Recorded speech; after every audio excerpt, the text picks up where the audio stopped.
महिला कानून का फायदा उठाते हुए पत्नी कर रही है परिवार के साथ मिलकर पति को परेशान। पति पहुंचा बर्बादी की कगार पर। अलीगढ़ दिनांक 19 दिसंबर 2022 थाना रोरावर के अंतर्गत मोहल्ला शाहजमाल गली नंबर 6 मोहम्मद आमिर की पत्नी शादी के कुछ साल बाद से ही अपने परिवार के साथ मिलकर अपने पति को कर रही हैं परेशान। पीड़ित के ससुराल वाले आपराधिक प्रवृत्ति के हैं, जो कि अलीगढ़ के स्थित चरखवालन में सट्टा किंग के नाम से जाने जाते हैं।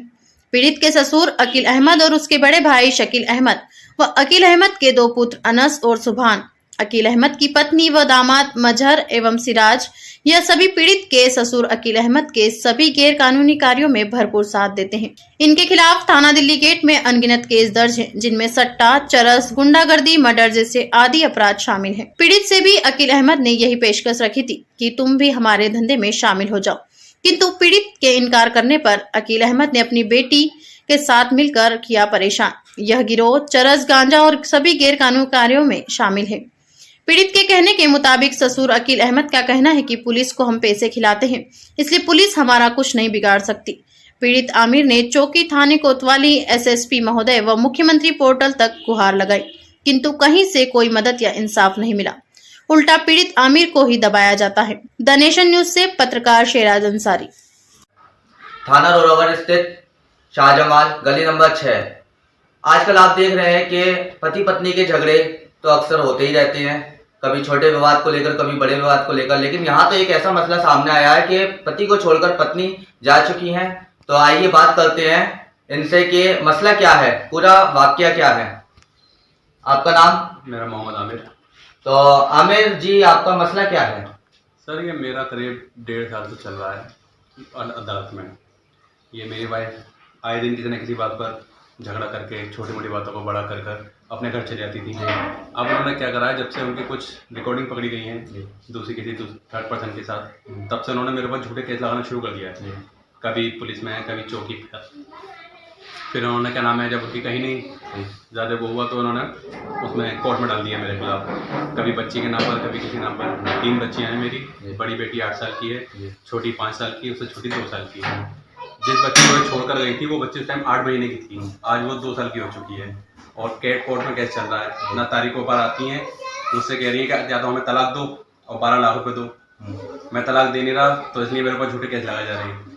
और 1.5 साल से अपने घर पर ही रुका हुई है। क्या स्थानीय पुलिस आपका साथ दे रही है इस मसले पर? आपने शिकायत करी स्थानीय पुलिस की? मैं बहुत शिकायतें कर चुका हूँ। एसपी ऑफिस में मैंने शिकायतें डाली हैं, चौकी पर भी, थाने पर भी, मगर वहाँ पर कोई सुनवाई नहीं हो रही।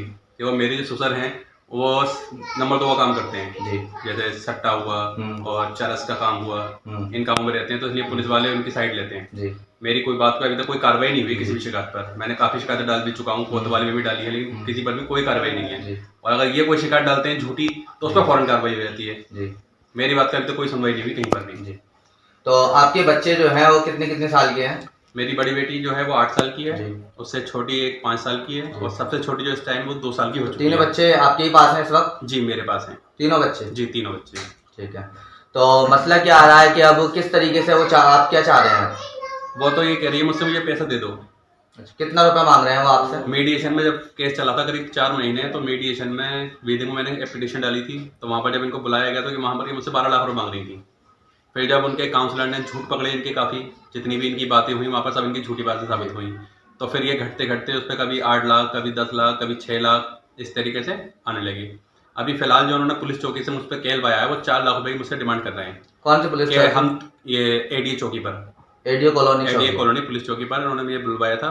तो वहाँ पर उन्होंने ये कहा कि अगर तुम केस हटवाना चाहते हो अपने ऊपर से तो हमें 4 लाख रुपए दे दो, वरना हम तुम्हें जेल भिजवा देंगे। अभी हाल फिलहाल में उन्होंने क्या करा, मेरे दोनों बच्चे स्कूल जाते हैं, जो 8 साल की बच्ची और 5 साल की, वो दोनों स्कूल जाती हैं। तो ये वहाँ पर स्कूल पे जाना शुरू करा और दोनों बच्चों को भड़काना शुरू कर दिया मेरे खिलाफ। और वहाँ से बच्चों से ये कह रही थी कि तुम बाहर आ जाना, मैं तुम्हें बाहर से बाहर यहाँ से ले जाऊंगी। तो उन्होंने बड़ी वाली, छोटी वाली बच्ची तो गई नहीं उसके साथ, तो उसने क्या करा, बड़ी बच्ची को ले गई अपने साथ और उससे मेरे खिलाफ झूठ बुलवा रही है वहाँ पर।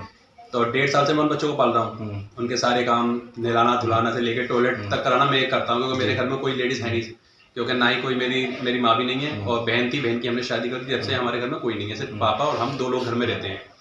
तो जब से इन्हें अब उस बच्ची को ले आकर उससे ये कहलवा रही है मेरे खिलाफ। मतलब स्कूल से उसको अगवा कर लिया है? जी, मैंने इसकी शिकायत भी पुलिस चौकी में दी है। जी। तो वो ये बोले कि भाई उसकी माँ नहीं है वो। जी तो मैंने कहा सर अगर माँ है तो माँ तो वो तीनों की है, कोई एक की तो है नहीं।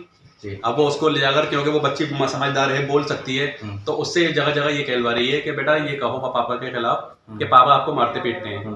अब सर ये बताइए, 1.5 साल से मैं जिन बच्चों को पाल रहा हूँ, 1.5 साल में इसने याद भी नहीं करा बच्चों को। अब ये उससे कहलवा रही है कि मैं मारता पीटता हूँ बच्चों को, जबकि मैं बच्चों को रखता भी हूँ, सारे काम उनके करता हूँ। इस तरीके से आपकी इस्तेमाल कर रही है उसे। तो देखा आपने, जैसा कि आमिर जी ने बताया है कि स्कूल जाते जाते उनकी बच्ची को किडनैप कर लिया गया।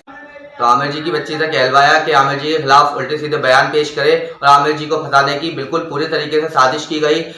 इस पर्पज से स्थानीय पुलिस ने बिल्कुल भी आमिर जी का साथ सही तरीके से नहीं दिया, जबकि आमिर जी का केस जो है अदालत में चल रहा है, उसके बावजूद भी स्थानीय पुलिस इनका साथ नहीं दे रही है। माननीय न्यायाधीश और प्रशासन से यही कहूंगा कि आमिर जी की हर संभव मदद की जाए और इनको इस परेशानी से निकाला जाए। द नेशन न्यूज से पत्रकार शिराज अंसारी। देश और दुनिया की तमाम छोटी बड़ी खबरों के साथ जुड़े रहने के लिए देखते रहिए द नेशन न्यूज।